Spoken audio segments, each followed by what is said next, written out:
Mga kapuso, nyo po nakikita ay live na kuha mula sa Luneta kung saan idinaraos po ngayon ang Million People March kontra pork barrel.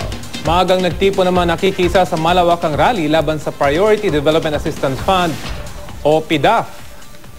At ito, partner, nakita natin mula kanina umaga hanggang sa mga sandaling ito, parami ng parami yung mga taong nariyan sa Luneta. At of course, not to mention, may mga celebrities na rin na namataan at ilang kilalang personalidad na nakikiisa sa Million People March. At meron din mga politiko ng ahas, partner, na pumunta riyan. At naroon sila ngayon sa may bandang Manila Hotel.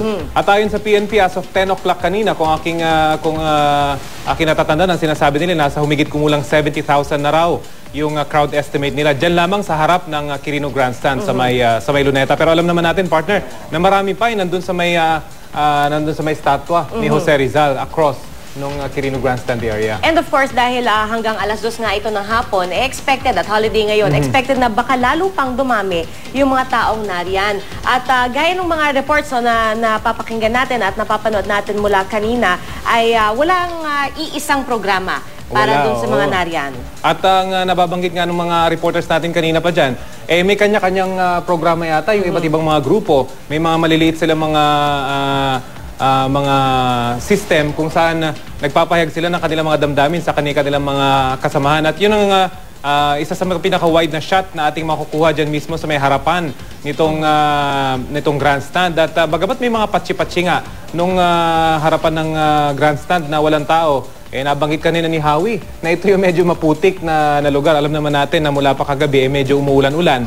Kung kahit yung ibang lugar dyan ay medyo maputik.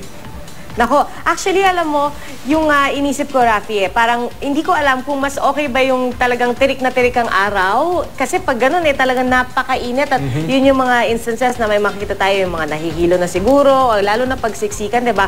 Or yung ganito na uulan ng konti, tas titigil, tas uulan ulit. Kasi pag tumigil ang ulan dyan, diba ramdam mo pa rin yung init, yung singaw nung init At medyo mahirap yan para sa ating mga kababayan na naroon dahil takaw, sakit, ika nga, yung ganitong panahon.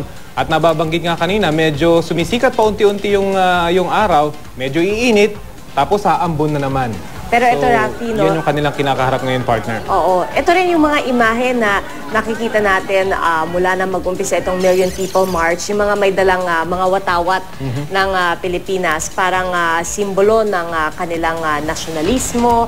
At I guess fitting rin na on National Heroes Day, parang naghahanap sila ng mga bagong bayani, no? Na itataguyod yung paninindigan ng ating mga kababayan na para sa kanila, marapat na raw natanggalin ang pork barrel. At of course, kapansin-pansin na talaga nagkakaisa sila, of course, sa pagtatanggal ng PDAF nga o pork barrel, talaga nakaputi halos lahat.